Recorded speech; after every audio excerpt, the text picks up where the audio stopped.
দুজনের মধ্যেই অন্তর্দ্বন্দ্ব যুদ্ধ চলছে।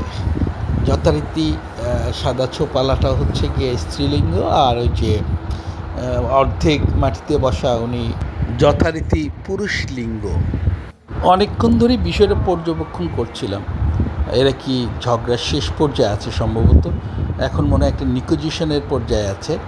তো দেখা যাক কে জিতে কে হারে।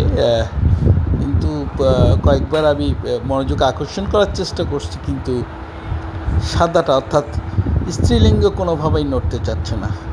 আর পুরুষলিঙ্গ সেই যে বসে আছে, মানে তার মুখ দিয়ে কোনো গড়গড় আওয়াজও বেরোচ্ছে না।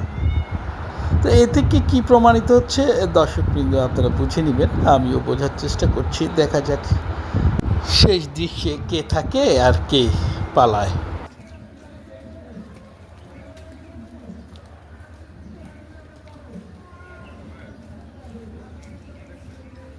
অবশেষে প্রকৃতি এবং তাহাদেরই বিজয় হইল, আর মিস্টার ম্যাও পালাইল,